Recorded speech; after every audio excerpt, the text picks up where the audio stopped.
Great Gatsby, Chapter 7. It was when curiosity about Gatsby was at its highest that the lights in his house failed to go on one Saturday night. And as obscurely as it had begun, his career as Trimalchio was over. Only gradually did I become aware that the automobiles which turned expectantly into his drive stayed for just a minute and then drove sulkily away. Wondering if he were sick, I went over to find out. An unfamiliar butler with a villainous face squinted at me suspiciously from the door.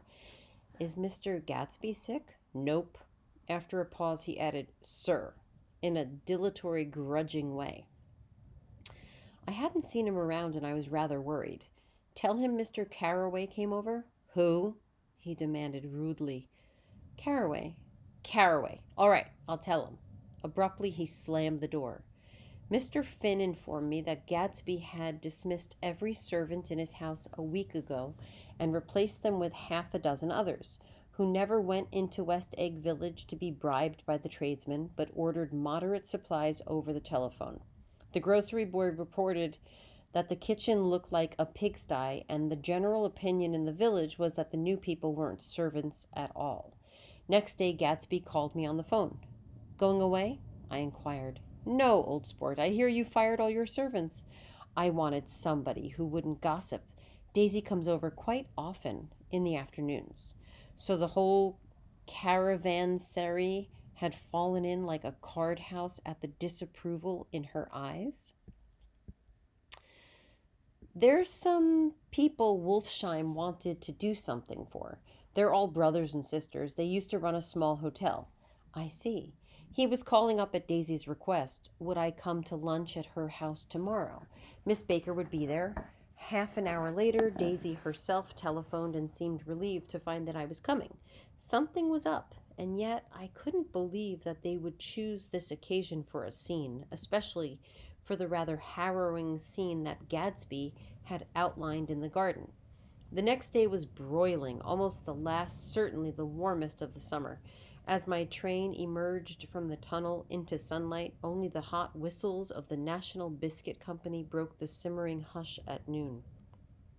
The straw seats of the car hovered on the edge of combustion. The woman next to me perspired delicately for a while into her white shirtwaist, and then, as her newspaper dampened under her fingers, lapsed despairingly into deep heat with a desolate cry.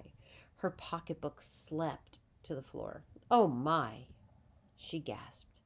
I picked it up with a weary bend and handed it back to her, holding it at arm's length and by the extreme tip of the corners to indicate that I had no designs upon it.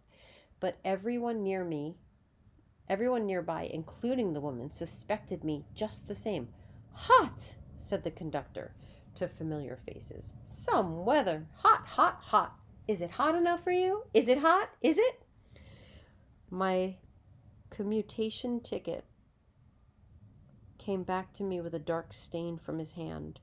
That anyone should care in this heat whose flushed lips he kissed, whose head made damp the pajama pocket over his shirt, over his heart.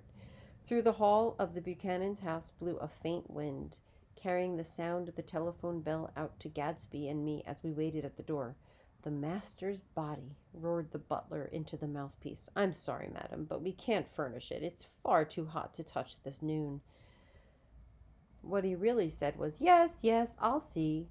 He set down the receiver and came toward us, glistening slightly, to take our stiff straw hats. Madam expects you in the salon, he cried, needlessly indicating the direction. In this heat, every extra gesture was an affront to the common store of life. The room, shadowed well with awnings, was dark and cool. Daisy and Jordan lay upon an enormous couch, like silver idols weighing down their own white dresses against the singing breeze of the fans. We can't move, they said together. Jordan's fingers, powdered white over their tan, rested for a moment in mine. And Mr. Thomas Buchanan, the athlete? I inquired. Simultaneously, I heard his voice, gruff, muffled, husky, at the hall telephone. Gatsby stood in the center of the crimson carpet and gazed around with fascinated eyes. Daisy watched him and laughed, her sweet, exciting laugh. A tiny gust of powder rose from her bosom into the air. "The rumor is," whispered Jordan, that that's Tom's girl on the telephone. We were silent. The voice in the hall rose high with annoyance. "Very well, then. I won't sell you the car at all. I'm under no obligations to you at all. And as for your bothering me about it at lunchtime, I won't stand that at all." Holding down the receiver, said Daisy cynically. "No, he's not," I assured her. "It's a bona fide deal. I happen to know about it." Tom flung open the door, blocked out its space for a moment with his thick body, and hurried into the room. "Mr. Gadsby," he put out his broad, flat hand with well-concealed dislike. "I'm glad to see you, sir." "Nick, make us a cold drink," cried Daisy. As he left the room again, she got up and went over to Gatsby and pulled his face down, kissing him on the mouth. "You know I love you," she murmured. "You forget there's a lady present," said Jordan. Daisy looked around doubtfully. "You kiss Nick, too? What a low, vulgar girl." "I don't care," cried Daisy, and began to clog on the brick fireplace. Then she remembered the heat and sat down guiltily on the couch just as a freshly laundered nurse leading a little girl came into the room. "Blessed, precious," she crooned, holding out her arms. "Come to your own mother that loves you." The child, relinquished by the nurse, rushed across the room and rooted shyly into her mother's dress. "The blessed, precious. Did mother get powder on your old yellowy hair? Stand up now and say, 'How-dee-do.'" Gatsby and I in turn leaned down and took the small, reluctant hand. Afterward, he kept looking at the child with surprise. I don't think he had ever really believed in its existence before. "I got dressed before luncheon," said the child, turning eagerly to Daisy. "That's because your mother wanted to show you off." Her face bent into the single wrinkle of the small white neck. "You dream. You absolute little dream." "Yes," admitted the child calmly. "Aunt Jordan's got on a white dress, too." "How do you like mother's friends?" Daisy turned her around so that she faced Gatsby. "Do you think they're pretty?" "Where's Daddy?"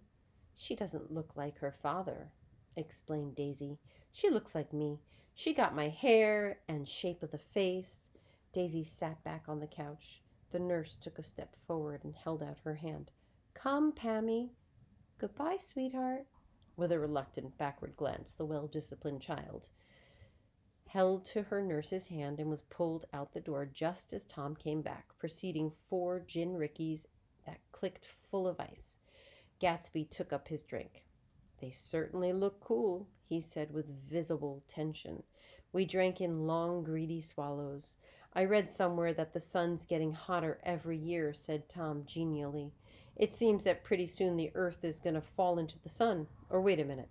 It's just the opposite. The sun's getting colder every year." "Come outside," he suggested to Gatsby. "I'd like you to have a look at the place."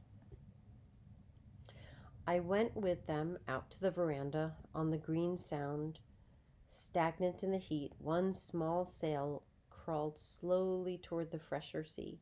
Gatsby's eyes followed it momentarily. He raised his hand and pointed across the bay. "I'm right across from you." "So you are." Our eyes lifted over the rose beds and the hot lawn and the weedy refuse of the dog days along shore.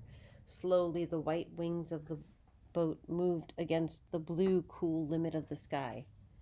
Ahead lay the scalloped ocean and the abounding blessed isles. "There's sport for you," said Tom, nodding. "I'd like to be out there with him for about an hour." We had luncheon in the dining room, darkened too against the heat, and drank down nervous gaiety with the cold ale. "What'll we do with ourselves this afternoon?" cried Daisy. "And the day after that? And the next 30 years? "Don't be morbid," Jordan said. "Life starts all over again when it gets crisp in the fall." "But it's so hot," insisted Daisy on the verge of tears. "And everything is so confusing. Let's all go to town." Her voice struggled on through the heat, beating against it, molding its senselessness into forms. I've heard of making a garage out of a stable, Tom was saying to Gatsby, but I'm the first man who ever made a stable out of a garage. Who wants to go to town? Demanded Daisy insistently. Gatsby's eyes floated toward her. Ah, she cried, you look so cool. Their eyes met and they stared together at each other, alone in space. With an effort, she glanced down at the table. You always look so cool, she repeated. She had told him that she loved him, and Tom Buchanan saw. He was astounded. His mouth opened a little, and he looked at Gatsby and then back at Daisy as if he had just recognized as someone he knew a long time ago. You resemble the advertisement of the man, she went on innocently. You know the advertisement of the man. All right, broke in Tom quickly. I'm perfectly willing to go to town. Come on, we're all going to town. He got up, his eyes still flashing between Gatsby and his wife. No one moved. Come on. His temper cracked a little. What's the matter, anyhow? If we're going to town, let's start. His hand, trembling with his effort at self control, bore to his lips the last of his glass of ale. Daisy's voice got us to our feet and out onto the blazing gravel drive.